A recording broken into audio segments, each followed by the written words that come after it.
Start करते हैं। Active networking basically हमारे पास इसका जो कॉन्सेप्ट है वो हमारे पास 1990 में कॉन्सेप्ट ज़्यादा ये कॉन्सेप्ट पे काम हुआ। बेसिकली 1990 में हमारे पास जो चेंज आई वो ये आई कि हमारे पास हार्डवेयर जो है बहुत अच्छी अवेलेबल हो गई। इससे पहले हमारे पास जो जो राउटिंग डिवाइसेस हैं, जो नेटवर्किंग डिवाइसेस हैं, और उसकी कंप्यूटिंग पावर इतनी ज़्यादा नहीं होती थी। तो इस वजह से उस वक्त इतनी ज़्यादा एप्लीकेशन, नेटवर्क एप्लीकेशंस भी बहुत लिमिटेड थी। क्या इस्तेमाल होता तो उस वक्त ईमेल वगैरह कर ली जाती थी। जो साइंटिस्ट थे वो ईमेल को यूज़ करते थे। फाइल ट्रांसफ़र की एप्लीकेशन थी, ठीक है, कमांड लाइन एप्लीकेशन थी, वो यूज़ करते थे। इतनी ज़्यादा नेटवर्क एप्लीकेशन वगैरह नहीं थी, बहुत बेसिक थी। और वो जो डिवाइसेस थी उनकी कैपेबिलिटी भी इतनी ज़्यादा नहीं थी। लेकिन अर्ली 1990s में से लेके 2000 तक इसमें बहुत ज़्यादा अर्ली 90s में हमारे पास ऐसी डिवाइसेस आ गई कि अब जो है ऐसी एप्लीकेशन बना सकती हैं कि अगर वो ज़्यादा उनको प्रोसेसिंग पावर की ज़रूरत है तो वो भी अब जो है डिवाइसेस जो हैं वो ऐसी मौजूद थी तो उस पर रन किया जा सकता है ऐसा सॉफ्टवेयर। तो उस वक्त हमारे पास जो काम शुरू हुआ वो एक्टिव नेटवर्किंग पे काम शुरू हुआ। उसका ऑब्जेक्टिव ये था कि जो नेटवर्किंग नोड्स हैं, ये जो राउटर्स हैं, इनको प्रोग्रामेबल बना दिया जाए, ये प्रोग्रामेबल हो जाए। और उसके अंदर फिर दो मॉडल्स दिए गए। एक्टिव नेटवर्किंग के अंदर दो मॉडल दिए गए। नेटवर्क को प्रोग्रामेबल या नेटवर्किंग के अंदर प्रोग्रामेबिलिटी को इनेबल करने के लिए दो मॉडल दिए गए। पहला जो मॉडल था वो था हमारे पास कैप्सूल मोड मॉडल था, जिसके अंदर वो ये चाहते थे कि भाई जो पैकेट्स जो हैं, डाटा पैकेट्स जो हैं, उसके साथ कुछ ऐसे पैकेट्स जाएं जो कि कोड, जिसमें कोड हो, डाटा पैकेट्स हों और कोड पैकेट्स हों। दो किस्म के थे इसमें। इन्होंने दो इस मॉडल में ऑप्शन दिए थे कि भाई एक ही पैकेट के अंदर कोड भी हो और डाटा भी हो। दूसरा इन्होंने मॉडल दिया जिसके अंदर जो है सेपरेट जो है डाटा पैकेट हो और कोड का पैकेट हो। मिसाल के तौर पे जो एक मॉडल दिया तो उसके अंदर ये हमारा पैकेट है, इसके अंदर एक पोर्शन जो है इसके अंदर डाटा हो गया, ठीक है, और दूसरा जो पोर्शन है उसके अंदर कोड हो गया। मतलब दो हिस्से हो गए। एक जो हमारे पास मिसाल के तौर पे ये हमारे पास है, इसके अंदर डाटा, ठीक है, और दूसरा जो इसी पैकेट के अंदर दूसरा पोर्शन है कोड, ठीक है। तो डाटा तो जो नॉर्मल डाटा होता है पैकेट्स में जाता है, और कोड मतलब जो कि नेटवर्क में फ्लो करेगा और किसी भी नोड के ऊपर वो कोड एग्जीक्यूट होगा, ठीक है। ये इसका ऑब्जेक्टिव था। अच्छा, आवाज़ सबको आ रही है जी? अच्छा, तो मैं बात कर रहा था कि हमारे पास एक जो कैप्सूल मॉडल था, इसमें ये था कि आप जो नेटवर्क के अंदर पैकेट्स होंगे उसके अंदर डाटा, एक ऑप्शन ये था कि डाटा भी जाएगा और कोड भी जाएगा। और इस ये डाटा सिंपल डाटा होगा और कोड जो है ये बेसिकली नेटवर्क के जो नेटवर्क में जब ये फ्लो करेगा तो वहाँ पे किसी राउटर पे जाके ये उसकी बिहेवियर को चेंज कर सकता है, ठीक है। तो ये कोड था जो रन होगा वहाँ पे नेटवर्क में, किसी भी नोड पे ये रन होगा, ठीक है। ये मॉडल हो गया। और दूसरा जो है वो यहाँ पे बात हुई है इन बैंड की, ठीक है। ये हमारे पास इन बैंड फ्लो करेगा। हमारे पास दो मॉडल जो होते हैं डेटा, हमारे पास जब कम्युनिकेशन होती है तो इन बैंड हो सकती है, आउट ऑफ बैंड हो सकती है। इन बैंड कम्युनिकेशन के अंदर ये होता है कि आपके जो नेटवर्क के अंदर जो पाथ यूज़ करते हैं सारे स्विचेस, उसी को यूज़ किया जाए कंट्रोल चैनल की जो ट्रैफिक है उसको पास ऑन करने के लिए, ठीक है। और आउट ऑफ बैंड जो है वो इस तरह से होती है कि आप अलग चैनल यूज़ करें कंट्रोल सिग्नल्स के लिए, ठीक है। तो अगर जो नॉर्मल जो डाटा फॉरवर्डिंग के लिए जो पाथ है उसी को यूज़ किया जाए कंट्रोल ट्रैफिक के लिए, तो उसको इन बैंड कम्युनिकेशन कहते हैं। और अगर उसके लिए अलग चैनल बनाया जाए कंट्रोल ट्रैफिक को पास करने के लिए डिफरेंट राउटर या स्विचेस के दरमियान, तो वो आउट ऑफ बैंड मैकेनिज्म होगा, ठीक है। अच्छा, तो ये बात होगी कि जी हमारे पास कैप्सूल मोड, और दूसरा कैप्सूल मोड में दो ऑप्शन थे। अच्छा, कैप्सूल मोड में एक ऑप्शन मैंने आपको बताया कि जिसके अंदर एक ही पैकेट के अंदर डाटा भी जाएगा और कोड जाएगा, और दूसरा ऑप्शन ये है कि डाटा और कोड के लिए अलग अलग पैकेट्स होंगे, ठीक है। मतलब अलग पैकेट होगा जिसके अंदर डाटा जाएगा, ठीक है, और अलग पैकेट होगा जिसके अंदर कोड जाएगा, ठीक है। तो ये भी एक मॉडल था कैप्सूल मॉडल की, जिसके अंदर अलग अलग पैकेट जाएंगे, कोड का अलग पैकेट जाएगा, डाटा का अलग पैकेट जाएगा, ठीक है। ये ऑप्शन अवेलेबल था, ये भी उसमें था कि इस तरह भी हो सकता है। अच्छा, फिर दूसरा इसके अंदर था, वो था कि जी जो स्विच और राउटर जो होंगे इनका प्रोग्रामेबल मॉडल दिया गया कि भाई किस तरह से एक स्विच या राउटर जो है उसके ऊपर कोड एग्जीक्यूट होगा, उसके अंदर कौन कौन सी लेयर्स होंगी, हर लेयर जो है वो कौन सा काम करेगी, ठीक है।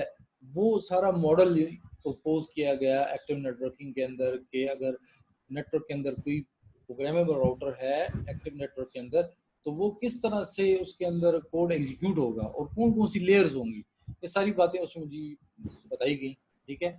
तो बेसिकली ये हमारे पास अपने वक्त का जो है एक नया आर्किटेक्चर प्रपोज किया था, जिसके ज़रिए से नेटवर्क के अंदर प्रोग्रामेबिलिटी को जो है वो इनेबल किया जा सकता था। तो ये अच्छा, फिर उसके बाद जो है, अब एक बात ये जो उस वक्त की जो अप्रोचेस थी, जो कि उस वक्त जो लेगेसी जो नेटवर्क्स थे, जैसे राउटर जो स्विचेस उस वक्त काम कर रहे थे, सिस्को के हो गए और जो वेंडर्स थे, तो उनके लिए ये एक एनाथेमा था। एनाथेमा का मतलब ये है कि उनके लिए ये बड़ा शौक था कि ये किस तरह से, ये एक बात तो बिल्कुल नई बात कर रहे हैं, ये तो बात हो ही नहीं सकती, क्योंकि उस वक्त तक नेट प्रोग्रामेबल नेटवर्किंग का कॉन्सेप्ट नहीं था, ये बिल्कुल नया कॉन्सेप्ट दिया गया था। और तो वो कहते थे ये किस तरह से होगा कि हम हमारे पास जो स्विचेस और राउटर्स होंगे उनको हम प्रोग्राम कर सकेंगे। ये उस लोगों के लिए एक्सेप्टेबल नहीं था, एक नई सी चीज़ थी। और किस तरह से वो जो नेटवर्क डिवाइसेस होंगी वो डम डिवाइसेस होंगी, उनको प्रोग्राम किया जाएगा। जिस तरह से हमारे पास कंप्यूटर सिस्टम्स है, तो आप कंप्यूटर सिस्टम लेते हैं तो ये क्या है, ये डम डिवाइसेस हैं। आप इसके ऊपर जो प्रोग्राम लोड करते हैं, जिस तरह से इसको प्रोग्राम करते हैं, ये उस तरह से बिहेव करता है। आपने कंप्यूटर के अंदर जो है एक सॉफ्टवेयर डाल दिया अकाउंटिंग का, तो ये एज ए आपके लिए काउंटिंग एज अकाउंटेंट काम करेगा, आपके लिए काउंटिंग जो है ना ट्रांजेक्शन को प्रोसेस करेगा आपके लिए, ठीक है। आप इसके अंदर जो है कोई मीडिया एप्लीकेशन डालते हैं तो उस तरह से काम शुरू कर देता है। जिस तरह से हमारा कंप्यूटर एक सिंपल डम डिवाइस है, इसको आप प्रोग्राम करते हैं या प्रोग्राम इसमें आप इंस्टॉल करते हैं, उस तरह से ये बिहेव करता है, ठीक है। इसी तरह से जो है कॉन्सेप्ट दिया गया कि जी हमारे पास प्रोग्रामेबल नेटवर्क्स होंगे और उसके अंदर डिवाइसेस डम होगी, उनको प्रोग्राम किया जाएगा। हाँ जी, तो अभी अच्छा, एक्टिव नेटवर्किंग पे जब काम हुआ तो इसमें कुछ टेक्नोलॉजी पुशेस थी। मतलब टेक्नोलॉजी पुशेस का मतलब ये है कि कुछ ऐसी फोर्सेस थी जिसकी वजह से जो है एक्टिव नेटवर्किंग पे काम शुरू हुआ, जिस पर मैंने शुरू पे ही बात कर दी। वो ये थी कि हमारे पास जो कंप्यूटिंग की कास्ट थी वो बहुत कम हो गई। कंप्यूटिंग की कास्ट मतलब क्या हुआ, प्रोसेसर की प्राइस कम होगी, स्पीड ज़्यादा होगी, रैम वगैरह मेमोरी जो है उसकी प्राइसेस कम होगी और ज़्यादा होगी, मतलब ज़्यादा पावरफुल आपके पास राउटिंग डिवाइसेस या डिवाइसेस आ गई, हार्डवेयर डिवाइस आ गई जिसके अंदर ज़्यादा कंप्यूटिंग पावर, ठीक है, प्रोसेसिंग पावर, और ज़्यादा उसकी मेमोरी भी बढ़ गई, ठीक है। इस तरह से कास्ट भी कम होगी साथ में, ठीक है। सिर्फ ये नहीं कि प्रोसेसिंग पावर ज़्यादा होगी, मेमोरी ज़्यादा होगी, बल्कि उसके साथ कास्ट भी कम होगी। जब ये चीज़ें आई तो इस वजह से ये एक्टिव नेटवर्किंग के ऊपर काम शुरू हुआ। मतलब टेक्नोलॉजी पुशेस का मतलब ये है कि जब टेक्नोलॉजी ऐसी अवेलेबल होती है कि जिसकी वजह से आप कुछ ऐसी नई एप्लीकेशन जो है उस पर काम कर सकते हैं, या उसकी वजह से एप्लीकेशन नई आ जाती है, अगर वो टेक्नोलॉजी ही नहीं है तो एप्लीकेशन कैसे आएगी। मिसाल के तौर पे अगर आपके पास आजकल जो चल रहा है, फॉर एग्जांपल जो इलेक्ट्रिक कार्स और इलेक्ट्रिक बाइक्स और इलेक्ट्रिक एरोप्लेन्स की बात आ रही है, तो वो किस तरह से, क्योंकि हमारे पास इस तरह की बैटरी अवेलेबल है, बैटरी जो हमारे पास अवेलेबल है, कास्ट कम होती जा रही है उसकी, बैटरी की जो है वो जो उनके अंदर जो चार्ज स्टोर होता है वो ज़्यादा होता जा रहा है। तो अब उसकी वजह से ये पॉसिबल हो गया कि जी आपके पास इलेक्ट्रिक मोटरसाइकिल्स होंगी, इलेक्ट्रिक कार्स होंगी, इलेक्ट्रिक एरोप्लेन्स भी आ गए हैं। तो वो टेक्नोलॉजी जब आती है तो उसी तरह से फिर उसके लिहाज से फिर एप्लीकेशन भी बिल्ट होती है। तो इसी तरह से जो ये एक्टिव नेटवर्किंग का कॉन्सेप्ट 1990s में आया था, तो उसके पीछे भी ये एक पुश था, टेक्नोलॉजी पुश था। टेक्नोलॉजी पुश क्या था? वो था कि हमारे पास कंप्यूटिंग की कॉस्ट कम हो गई, ठीक है। अच्छा,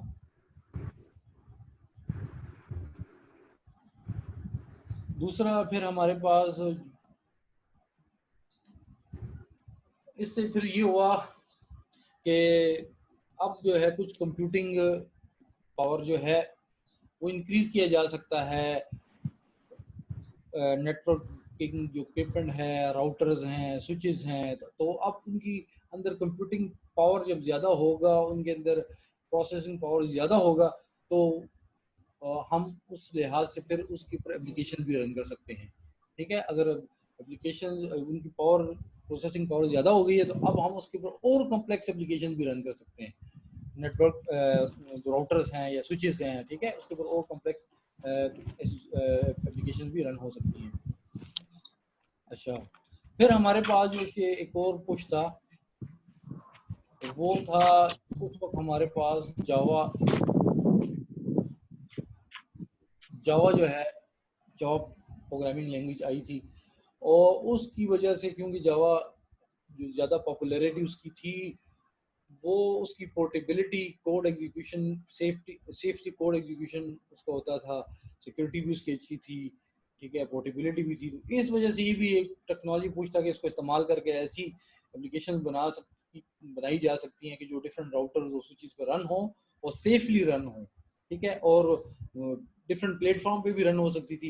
अगर डिफरेंट प्लेटफॉर्म है, डिफरेंट राउटर और स्विचेस पे, उस पर भी वो रन हो सकती थी। तो ये भी एक टेक्नोलॉजी पुश था उस वक्त एक्टिव नेटवर्किंग के लिए। अच्छा, उसके साथ साथ रैपिड कोड कंपाइलेशन और फॉरन मेथड्स में एडवांसमेंट हुई, तो वो भी इसमें इसको पुश मिला। और इसके साथ साथ जो बड़ा इसके अंदर जो काम था वो डार्पा डार्पा जो था वो बेसिकली ये अमेरिकन जो डिफेंस एजेंसी है, ये डार्पा जो है इसने बहुत फंडिंग की इसको। ये चाहते थे कि इस पे काम हो और ये टेक्नोलॉजी जो है इसको बनाया जाए, एक्टिव नेटवर्क्स को, ठीक है। उनके अपने कुछ गोल्स होंगे, तो उन्होंने बहुत ज़्यादा इसकी फंडिंग की।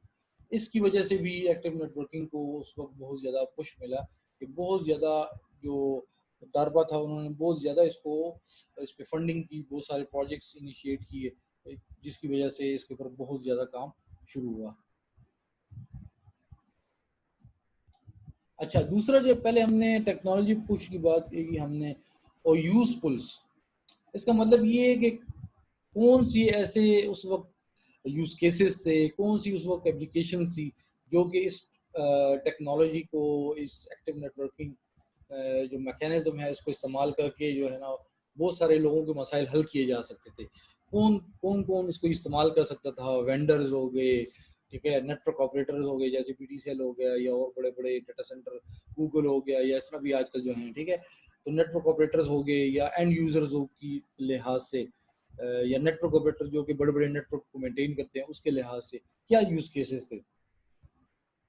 तो उस वक्त जो है सबसे बड़ा जो मसला था, लो जो नेटवर्क ऑपरेटर्स थे उसको ये था कि उस वक्त में जो ट्रेडिशनल आर्किटेक्चर चल रहा था उसके अंदर नई सर्विसेज को लेके आना, नए प्रोटोकॉल्स को लेके आना, नई फंक्शनैलिटी को लेके आना, वो बहुत मुश्किल काम था।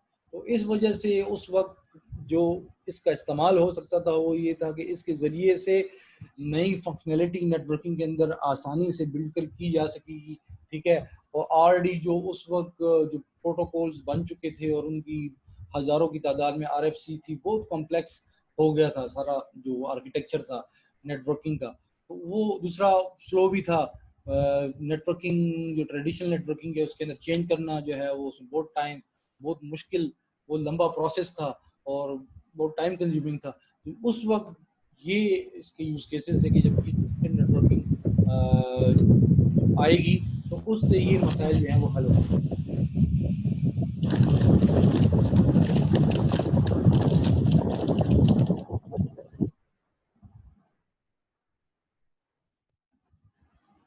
अच्छा जी। अच्छा, तो हमारे पास अब आ जाती हैं एक्टिव नेटवर्किंग की कंट्रीब्यूशन। जब ये 1990s में एक्टिव नेटवर्किंग पे काम शुरू हुआ तो काफ़ी इस पे काम हुआ, और 1990 से 2000 तक भी, 2000 से स्टार्ट से भी कुछ अर्ली 2000 का जो एरिया था उसमें भी काम हुआ। तो उसमें सबसे पहली जो कंट्रीब्यूशन थी एक्टिव नेटवर्किंग की वो थी कि इनोवेशन जो थी वो बहुत मुश्किल थी उस वक्त के लिहाज से। जो ट्रेडिशनल आर्किटेक्चर था, नई फंक्शनैलिटी को इनेबल करना उस नेटवर्किंग आर्किटेक्चर में, तो ये एक बड़ा बड़ी कंट्रीब्यूशन थी कि भाई अब नई सर्विसेज और इनोवेशन की जा सकेगी नेटवर्क एप्लीकेशंस के अंदर, नई नई नेटवर्क एप्लीकेशन जो है वो बनाई जा सकेगी। ये इसकी एक कंट्रीब्यूशन। दूसरी कंट्रीब्यूशन के प्रोग्रामेबल नेटवर्क्स के अंदर ये एक पहला काम था, पॉनियर थे जिन लोगों ने ये एक्टिव नेटवर्क्स का आइडिया दिया और फिर इसमें जो काम किया, जो उसको मॉडल दिया, नोड मॉडल दिया और इसके लिए प्रोग्रामिंग मॉडल दिया और पैकेट मॉडल दिया। ये एक प्रोग्रामेबल नेटवर्क्स के अंदर जो है ये उनका जो है ना, ये लोग पॉनियर थे। इन्होंने पहले वो लोग थे जिन्होंने ये आइडिया दिया कि ये चीज़ हो सकती है, और इसके लिए कुछ उन्होंने एक्सपेरिमेंट्स किए। दूसरा जो अब एक्टिव नेटवर्किंग थी, एएनयू यहाँ पे लिखा हुआ एक्टिव नेटवर्किंग, इसका फोकस ज्यादातर जो था वो डाटा प्लेन प्रोग्रामेबिलिटी पे था। ये डाटा प्लेन प्रोग्रामेबिलिटी क्या है? हमारे पास फॉर एग्जांपल ये हमारे पास एक नेटवर्किंग डिवाइस है, ठीक है। इस नेटवर्किंग डिवाइस के अंदर हम कहते हैं दो कंपोनेंट है, ठीक है। हम कहते हैं चलो ये एक राउटर है, ठीक है, ये राउटर है। इसके अंदर एक कंपोनेंट जो है वो है डाटा प्लेन, ठीक है। और इसके अंदर जो दूसरा कंपोनेंट है वो है कंट्रोल प्लेन। ये दो कंपोनेंट हैं हमारे, एक जो हमारे पास राउटर है या स्विच है, ठीक है। इसके अंदर ये जो डाटा प्लेन कंपोनेंट है, मैं चलो इसको राउटर ले लेता हूँ, तो इसका काम है पैकेट फॉरवर्डिंग। पैकेट फॉरवर्डिंग, एक पैकेट आया उसको राउटिंग टेबल को देख के उसमें से जो पाथ होगा उस पर सेंड कर दो, ठीक है। ये डाटा प्लेन जो मॉड्यूल है या सॉफ्टवेयर है आपके नेटवर्किंग इक्विपमेंट में, राउटर है या स्विच है, उसका काम है पैकेट को फॉरवर्ड करना। पैकेट आया, राउटिंग टेबल में से एंट्री को देखा कि किसके साथ ये मैच कर रहा है डेस्टिनेशन के साथ, उस पे उसको फॉरवर्ड कर दिया। तो ये पैकेट फॉरवर्डिंग डाटा प्लेन का काम। दूसरा जो है हमारे पास है कंट्रोल प्लेन। कंट्रोल प्लेन का काम है ये जो राउटिंग टेबल आपके पास बनता है, हर एक राउटर के पास राउटिंग टेबल बनाना, जो डिस्ट्रीब्यूटेड प्रोटोकॉल चलते हैं, रिप है या ओएसपीएफ है, वो प्रोटोकॉल जो अपने मैसेजेस एक्सचेंज करते हैं और एक खास एल्गोरिथम को यूज करके राउटिंग टेबल्स बनाते हैं, वो बेसिकली सारा काम जो है वो कंट्रोल प्लेन का है। मतलब आप कह सकते हैं कि कंट्रोल प्लेन जो है आपकी नेटवर्किंग डिवाइस का ब्रेन है, ठीक है। जितने भी डिसीजन क्या होंगे, कहाँ पैकेट फॉरवर्ड होगा, किस पोर्ट पे होगा, किस पे नहीं होगा, ठीक है, तो वो ये राउटिंग टेबल बनाना ये कंट्रोल प्लेन का काम है। तो वो राउटिंग टेबल में क्या डिसीजन होते हैं कि कहाँ पे पैकेट जब आएगा किसी स्पेसिफिक नोड के लिए तो उसको किस पोर्ट पे फॉरवर्ड करना है, ये कौन बनाएगा? ये कंट्रोल प्लेन सॉफ्टवेयर बनाएगा, ठीक है, जो आपके राउटर के अंदर होगा। तो कंट्रोल प्लेन का काम है कि वो बेसिकली ब्रेन है नेटवर्किंग डिवाइस का, किस तरह से पैकेट फॉरवर्ड करने हैं, ठीक है, किस तरह से और कहाँ करने हैं। और डाटा प्लेन क्या करता है? वो बेसिकली इस कंट्रोल प्लेन ने जो बनाया होता है राउटिंग टेबल जो है उसके बेस के ऊपर फॉरवर्डिंग करता है। जो राउटिंग टेबल होगा वो कंट्रोल प्लेन ने बिल्ड किया होगा राउटिंग टेबल, ठीक है। उस राउटिंग टेबल की बेस के ऊपर ये डाटा प्लेन जो है उस राउटिंग टेबल को कंसल्ट करके पैकेट को फॉरवर्ड करेगा। तो हमारे पास नेटवर्किंग डिवाइस के दो कंपोनेंट हो गए, डाटा प्लेन फॉरवर्डिंग के लिए रिस्पॉन्सिबल है, ठीक है, और कंट्रोल प्लेन कंट्रोल प्लेन जो है वो नेटवर्किंग डिवाइस के अंदर जो डिसीजन मेकिंग है कि जी पैकेट कहाँ फॉरवर्ड करना है, वो सारी डिसीजन मेकिंग जो है कंट्रोल प्लेन का काम है। राउटिंग टेबल्स को बिल्ड करना, ये सारी चीज़ें उसमें आ जाती हैं। अच्छा जी, अच्छा दूसरा फिर इसके अंदर जो एक कंट्रीब्यूशन थी एक्टिव नेटवर्क की थी, वो थी आइसोलेशन ऑफ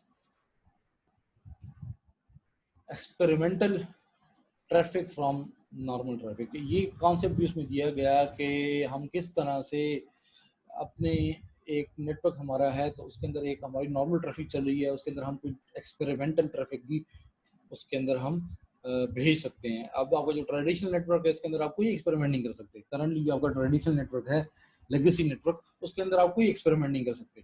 जो प्रोटोकॉल्स हैं आप वही यूज़ करेंगे जो ऑलरेडी डिवाइसेस के बिल्ट इन है। आप कोई नया प्रोटोकॉल नहीं यूज़ कर सकते, कोई नया एक्सपेरिमेंट नहीं कर सकते। आप उसके लिए अलग लैब बनाएंगे या उधर आपने कुछ करना है तो वो उसी लैब में आप सब कुछ करना है। इस नॉर्मल ट्रैफिक के साथ नहीं हो सकता। लेकिन उस वक्त एक्टिव नेटवर्किंग के अंदर ये कॉन्सेप्ट भी दिया किस तरह से नॉर्मल ट्रैफिक को जो है एक उसके साथ ही एक एक्सपेरिमेंटल ट्रैफिक भी फ्लो कर सकती है और उसकी आइसोलेशन कैसे होगी, ये कॉन्सेप्ट भी उसमें दिया गया है।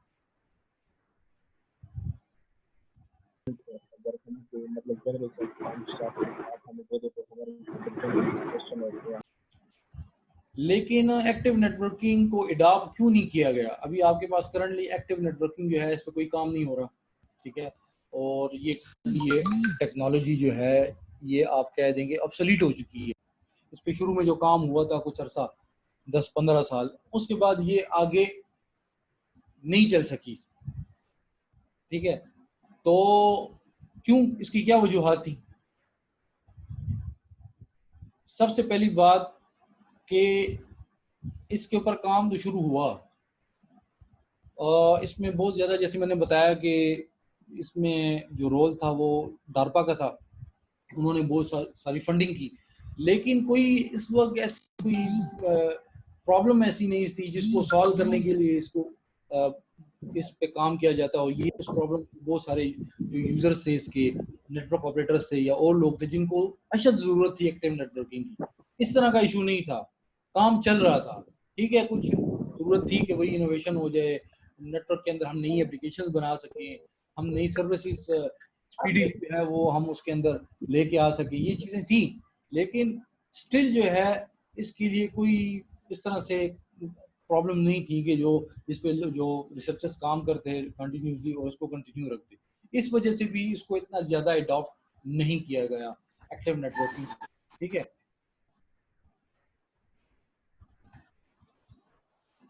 दूसरा, इसके अंदर जो दूसरी चीज़ थी, इसकी डिप्लॉयमेंट के लिए कोई ख़ास रोडवे नहीं था, कोई सही क्लियर पाथ नहीं था डिफाइन किया गया था कि इसको डिप्लॉय किस तरह से किया जाएगा, क्योंकि ये बहुत बड़ा इशू होता है। अब आपके पास एक बहुत सारी टेक्नोलॉजीज और बहुत सारे सॉल्यूशंस आ जाते हैं कि जो बहुत अच्छे होते हैं, लेकिन उसकी डिप्लॉयमेंट नहीं हो सकती। उसको डिप्लॉय करना इतना आसान नहीं होता। इसी वजह से बाद कुछ चीज़ें पुरानी होती हैं, इतनी अच्छी भी नहीं होती, लेकिन वो चल रही होती हैं। आप मिसाल ले लें कि हमारे पास ये, आप कीबोर्ड को ले लें, ये हमारे कीबोर्ड का जो स्ट्रक्चर होता है ना, इसके अंदर जो कीज़ हैं, ये शुरू में इन्होंने ये इन्फ्लुएंस हुए थे जो टाइपराइटर होते थे, तो बस उन्होंने उसी को लेके उसी तरह का ये की का जो स्ट्रक्चर है कीबोर्ड पे इसको ले लिया। लेकिन उसके बाद जब कुछ लोगों ने रिसर्च की बहुत अरसे के बाद, तो वो देखा कि ये कीबोर्ड जिस तरह से बनाया गया इससे ये सही नहीं है, बल्कि एक नया स्ट्रक्चर दिया गया जिसके अंदर कीबोर्ड को इस तरह से डिज़ाइन किया गया कि जो कीज ज़्यादा इस्तेमाल होती है वो होम रो में होंगी, और जो ज़्यादा नहीं इस्तेमाल होती फिर वो अपर रो, नीचे जो रो होती है बेस, उसमें होंगी। लेकिन वो कामयाब नहीं हुआ। उसकी वजह से ये है कि इसको लोग आदी हैं, इस कीबोर्ड के लोग आदी हैं। वो कीबोर्ड अच्छा था, उसके अंदर टाइपिंग करना, और वो ज़्यादा उस लिहाज से अच्छा था कि जो इंग्लिश लैंग्वेज के अंदर जो वर्ड ज़्यादा इस्तेमाल होते हैं वो होम रो में थे, अल्फ़ाबेट्स, ठीक है। लेकिन वो कामयाब नहीं हुआ क्योंकि वो डिप्लॉय नहीं हो सकता था। इतना ज़्यादा लोग यूज़ कर रहे हैं इस पुराने फॉर्मेट को, लोग उस पर चेंज ही नहीं होना चाहते थे। तो इस वजह से अगर कोई चीज़ डिप्लॉय नहीं हो सकती या उसकी सही डिप्लॉयमेंट प्लान नहीं है तो वो नाकाम हो जाती है। तो ये एक्टिव नेटवर्किंग का जो था एक इशू ये था उस वक्त कि ये इसकी डिप्लॉयमेंट जो है उसके लिए कोई पाथ क्लियर नहीं था, उस वजह से डिप्लॉय नहीं हो सका। और डिप्लॉय इस वजह से भी नहीं हो सका जैसे कि इसके लिए लोगों को इसकी इतनी खास ज़रूरत उस वक्त नहीं थी कि ये मजबूरन इसको इसके ऊपर काम करते और इसको किसी न किसी तरह से डिप्लॉय करते हैं। जो फंडिंग एजेंसी थी जिसमें डरपा बड़ी थी, वो तो एक्सपेरिमेंट्स करवा रहे थे, ठीक है, और उनको जो चाहिए था अपने जो मकासद होंगे, तो वो उस वजह से जो नॉर्मल जो इंडस्ट्री है उसके अंदर इसकी डिप्लॉयमेंट नहीं हो सकी। दूसरा, इसके अंदर जो था कोई ऐसी एप्लीकेशंस नहीं थी जो कि इस आर्किटेक्चर को इस्तेमाल करके बनाई जाती है। ऐसी किलर एप्लीकेशन होती कि जो बहुत ही ज़्यादा पॉपुलर हो जाती है और उसकी वजह से ये आर्किटेक्चर भी पॉपुलर हो जाता है। बहुत चीज़ें जो है ना वो पॉपुलर हो जाती है, कोई एप्लीकेशन ऐसी होती है जिसकी वजह से पॉपुलर हो जाती है। जिस तरह से हमारे पास ही हमारे जो कंप्यूटिंग डिवाइसेज हैं इनके ऊपर मुख्तलिफ एप्लीकेशन है, लोग उन एप्लीकेशन के लिए वो डिवाइस लेते हैं। जैसे मोबाइल, बाद अगर आपको जो मोबाइल है किसी आपने कोई लोग जो है फॉर एग्जाम्पल वो कहते हैं जी मैंने मोबाइल को इसलिए यूज़ करना है कि इसके अंदर मैं कोई सोशल मीडिया एप्लीकेशन यूज़ करता हूँ, ये मेरी ज़रूरत है। और कोई व्हाट्सएप को भी यूज़ करना चाहता है, कोई फेसबुक को यूज़ करना चाहता है, मोबाइल ले लेता है उसके लिए। तो कोई कुछ एप्लीकेशन होती हैं जिसके लिए बाद औक़ात वो डिवाइस लेनी पड़ती है। या जिस तरह से अगर कोई पढ़ाने वाला है उसको टैबलेट ले लेता है, क्योंकि वो कहते हैं टैबलेट ये मैं जब पढ़ाऊँगा तो इसमें मुझे इसकी ज़रूरत बहुत आसानी होगी। या कोई बच्चों को टैबलेट लेके दी जा सकती है कि जी वो उसमें आसानी से ड्राइंग कर सकें। तो किलर एप्लीकेशंस नहीं थी उस वक़्त एक्टिव नेटवर्किंग की इतनी ज़्यादा, जिसकी वजह से ये इसको इतना ज़्यादा अडॉप्ट नहीं किया गया। कुछ एप्लीकेशन थी कैशिंग की, कंटेंट डिस्ट्रीब्यूशन की, ठीक है, application specific quality of services इस पे काम किया गया, लेकिन फिर भी इतना ज़्यादा एडॉप्टेशन इसकी नहीं थी क्योंकि इसके यूज़ केसेस या इसका मार्केट में इतना ज़्यादा उस वक्त इसकी एप्लीकेशन या यूज़ केसेस नहीं थे। अच्छा, फिर दूसरा जो हमारे पास फेज़ आया एक्टिव नेटवर्किंग के बाद, हमारे पास दूसरा जो फेज़ आया उसमें इन्होंने काम स्टार्ट किया separation of control and data plane. ठीक है, इस पे काम स्टार्ट हुआ कि किस तरह से जो हमारे पास राउटिंग डिवाइस है जैसे राउटर है या स्विच है, उसके अंदर दो कंपोनेंट होते हैं, एक उसके अंदर कंट्रोल प्लेन है और एक उसके अंदर डाटा प्लेन है। ठीक है, दो कंपोनेंट है हमारे पास, जैसे मैंने बताया, एक उसके अंदर डाटा प्लेन है, ठीक है, और एक उसके अंदर हमारे पास कंट्रोल प्लेन है। ठीक है, और ये हमारे पास स्विच हो सकता है, राउटर हो सकता है, ये दो कंपोनेंट है। और मैंने दोनों को बता दिए कि डाटा प्लेन जो कंपोनेंट होता है आपका नेटवर्किंग डिवाइस के, उसका काम है डाटा को, पैकेट्स आते हैं उसको फॉरवर्ड करना, फॉरवर्डिंग करना। ठीक है, पैकेट आए, कोई पैकेट आया एक डिवाइस के पास, चाहे वो राउटर है या स्विच है, उसको अकॉर्डिंग टू जो अगर स्विच है तो वो मैक टेबल को देखेगा, अगर वो राउटर है तो वो राउटिंग टेबल को देखेगा और उसके मुताबिक पैकेट को फॉरवर्ड कर देगा। ठीक है, ये हो गया डाटा प्लेन का काम। कंट्रोल प्लेन का दोबारा बताता हूँ कि ये जो जो राउटिंग टेबल या मैक टेबल बनता है, तो इसके लिए वहाँ पे जो सॉफ्टवेयर है, जो कि मॉड्यूल है, जो कि मैक टेबल बनाता है कि भाई कहाँ पे किस पोर्ट, किन पोर्ट से पैकेट को फॉरवर्ड करना है। ये जो राउटिंग टेबल्स के लिए लॉजिक है उस राउटर के अंदर, जिसकी बेस के ऊपर वो राउटिंग टेबल बन रहे हैं, वो मैसेजेस एक्सचेंज हो रहे हैं और फिर राउटिंग टेबल बनते हैं, वो सारा लॉजिक जो है वो कंट्रोल प्लेन में आ जाता है। ठीक है, तो मतलब डिसीजन लेना कि भाई कंप्यूट करना शॉर्टेस्ट पाथ को, ठीक है, और उस बेस के ऊपर आपके जो है ना राउटिंग टेबल बने होते हैं, उसमें शॉर्टेस्ट पाथ होते हैं सारे, ठीक है, ये पॉसिबल पाथ्स होते हैं। ठीक है, तो वो सारा काम कंट्रोल प्लेन का है। तो ये जो दूसरा फेज था इसके अंदर कंट्रोल प्लेन को डाटा प्लेन से सेपरेट करने के लिए एफर्ट हुई। अच्छा, अभी ये जो है ये डिस्कनेक्ट हो जाएगा, ठीक है।